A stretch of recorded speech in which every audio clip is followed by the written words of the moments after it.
ৰাতি মই মাক ক'লোঁ, মায়ে মোক গোটেইখিনি দেউতাৰ লগত মিলাই দিলে যে কাইলৈ যাবা বুলি।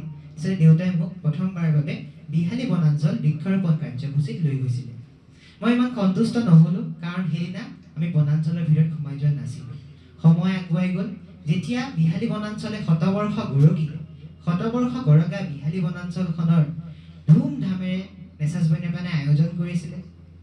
দেউতা তেতিয়া সেই সমিতিৰ সম্পাদক। সেই শতবৰ্ষৰ কথাটো দিনে ৰাতিয়ে আমাৰ ঘৰত চলি থাকে।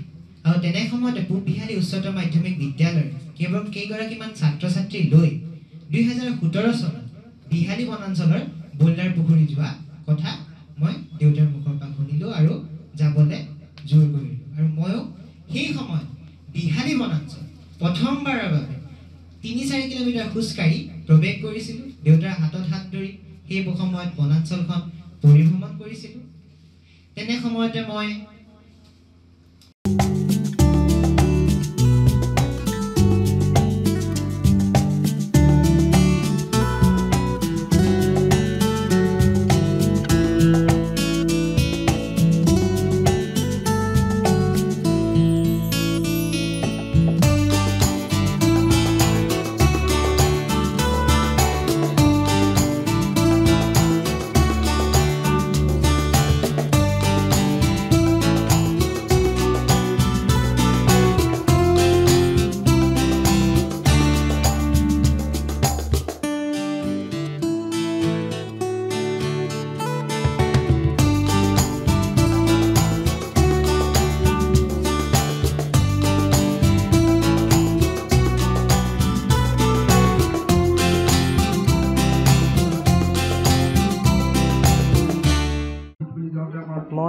মোৰ দেউতাৰ পৰা এই প্ৰেৰণাটো পাইছোঁ। বিশেষভাৱে ক'বলৈ গ'লে দেউতাই নেচাজ বন্যপ্ৰাণীৰ লগত জড়িত আছিলে, আৰু নেচাজ বন্যপ্ৰাণীৰ লগত ময়ো বনাঞ্চল সৰুৰ পৰাই যাবলৈ লৈছিলোঁ।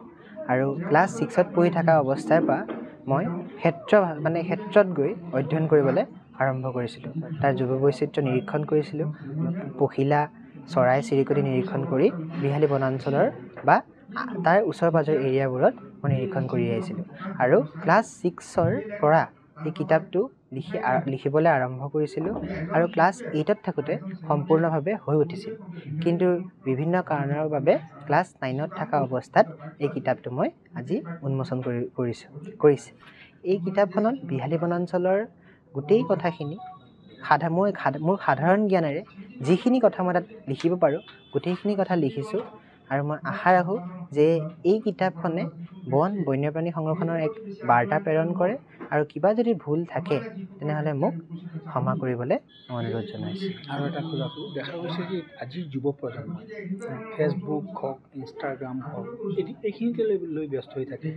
আৰু তুমিও অৱশ্যে মোবাইল ইউজ কৰা, কিন্তু তাৰ মাজতে এটা ডাঙৰ কাম কৰি দেখুৱালা। কি ক'বা আচলতে এজন নৱপ্ৰজন্ম হৈ তুমি কি ক'বা এই ক্ষেত্ৰত? ফেচবুক, ইনষ্টাগ্ৰাম ইমান বেয়া বস্তু নহয়। ভালদৰে যদি আমি ব্যৱহাৰ কৰিব পাৰোঁ এইটোৱে বহুত ভাল বস্তু। মোৰো ফেচবুক আছে, মোৰো ইনষ্টাগ্ৰাম আছে। তাত চৰাই চিৰিকটি আদিৰ ফটোখিনি দি থাকোঁ, আৰু সেই বস্তুৰে পৰিৱেশ সংৰক্ষণৰ বাবে মই সেই বস্তুক বাৰ্তা দিব হিচাপে মই ব্যৱহাৰ কৰি আহিছোঁ ছ'চিয়েল মিডিয়াটো। আৰু ছ'চিয়েল মিডিয়াটো ভালেই বস্তু, বেয়া বস্তু বুলি নকওঁ। ময়ো যিহেতু ইউজ কৰোঁ, মই সকলোকে এই ছ'চিয়েল মিডিয়াটো ভালদৰে ইউজ কৰিবলৈ অনুৰোধ জনাইছোঁ। যিটো ভাল কামৰ কাৰণে ইউজ হয় সেইটো কামৰ কাৰণে ইউজ কৰিবলৈ অনুৰোধ জনাইছোঁ। তুমি ইংৰাজীত লিখিছা, অসমীয়াতটো লিখিব পাৰিলা, আচলতে ইংৰাজীতে কিয় লিখিলা এই কিতাপটো? নাই, যিহেতু এইটো মোৰ প্ৰথম কিতাপ আৰু মই ইংৰাজী মাধ্যমৰ ছাত্ৰ। হয়, আজি আচলতে মই ল'ৰাক লৈ গৌৰৱ অনুভৱ কৰিছোঁ। ইমান কম বয়সতে আমি যিকোনো বিষয়বস্তু এটা অধ্যয়ন কৰি আমাৰেই লিখাৰ অসুবিধা হয়, তেওঁ অতি সুন্দৰভাৱে সূক্ষ্মভাৱে অধ্যয়ন কৰি আজি এই গ্ৰন্থখন তেওঁ প্ৰকাশ কৰিলে। আচলতে তেওঁ প্ৰত্যেকটো বস্তু প্ৰেক্টিকেলি জানি লয় আৰু তথ্যবিলাক গোটেই সংগ্ৰহ কৰি নিজে লিখিব পাৰে। মই কোনোদিন মই তেওঁক এটা তুমি বাক্যটো এনেধৰণে লিখা বুলি কৈ দিয়া নাই। এইটো নিজস্ব। আচলতে মই ক'ব বিচাৰোঁ যে জন্মগত প্ৰণয় খুব সুন্দৰভাৱে লাগি থাকে, আৰু তেওঁ নিজৰ কিতাপখন নিজৰ প্ৰচেষ্টাত তেওঁ লিখিছে। আমি জাষ্ট মাক বাপেকে সহযোগিতাহে কৰিছোঁ, প্ৰচেষ্টাটো তেওঁৰ, এইটো নিজস্ব। প্ৰথম শ্ৰেণীতে বনাঞ্চলত গৈছে আৰু ষষ্ঠ শ্ৰেণীত আজি এখন কিতাপ উলিয়াইছে। এই নৱম শ্ৰেণীৰ ভিতৰত ষষ্ঠ শ্ৰেণীৰ পৰাই লিখিছে বুলি আমি গম পাইছোঁ।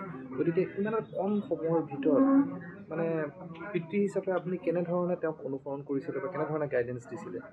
আচলতে মই নেচাৰ্ছ বন্যপ্ৰাণ নামৰে যিটো NGO আছে, NGOত মই নিজে এজন কৰ্মকৰ্তা।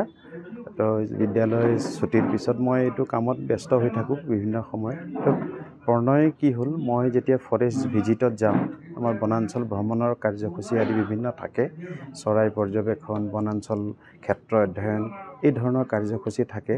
প্ৰণয় মোৰ লগত যাব বিচাৰে আৰু তেওঁ তেতিয়াই লৈ যোৱা হৈছিলে। সেই সময়তে ক্লাছ 1ৰ পৰাই তেওঁ মোৰ লগত মাজে মাজে বনাঞ্চললৈ গৈছিল আৰু যাওঁতে যাওঁতে তেওঁ এনেকুৱা অভিজ্ঞতা পুষ্ট হ'ল, মোতকৈও মানে বেছি জনা হ'ল। মই যিমান জানো এতিয়া প্ৰণয়ে ইমান চাইণ্টিফিক নামৰ পৰা ধৰি ডিটেইলছ প্লাণ্টবিলাকৰ পৰা ৱাইল্ড এনিমেলৰ পৰা গোটেই বস্তুটো তন্নকৈ তেওঁ প্ৰেক্টিকেলি জানে। তেওঁ গাইড বুক আনাই লৈছে অনলাইনত কৰিবৰ পৰা বিভিন্ন ধৰণৰ, গতিকে সেই ধৰণে আইডেণ্টিফাই কৰি লৈছে, শিকি লৈছে। এইটো চৰাই কি নাম পটককৈ ক'ব পাৰে, পখিলাটোৰ নাম কি পটককৈ ক'ব পাৰে। তেনেধৰণে তেওঁ নিজেই আচলতে প্ৰেক্টিকেলি, খালি মই সহযোগিতাহে কৰিছোঁ, লগতহে গৈছোঁ। আৰু তেনেধৰণে আমাৰ সদস্যসকলো আছে, অভিজ্ঞতাপূৰ্ণ সদস্যসকল, তেওঁলোকে আইডেণ্টিফাই কৰি দিয়ে। এই ধৰণে প্ৰণয়ে শিকিলে আৰু আজি নিজেই আচলতে কিতাপ এখন লিখিলে। এই ডাঙৰ কথা এটা, ইমান কম বয়সত আচলতে ক্লাছ 8তে উলিয়াব লাগিছিলে। মই কিছুদিন ৰ'বলৈ দিলোঁ, তুমি আৰু অকণমান ৰিভিউ কৰা বুলি। গতিকে এই ধৰণে প্ৰণয় কিতাপখন উলিয়ালে। তাৰ বাবে মই প্ৰণয়ক ধন্যবাদ জনাইছোঁ, সকলোকে ধন্যবাদ জনাইছোঁ যিসকলে সহযোগিতা কৰিলে। এইখিনিয়ে।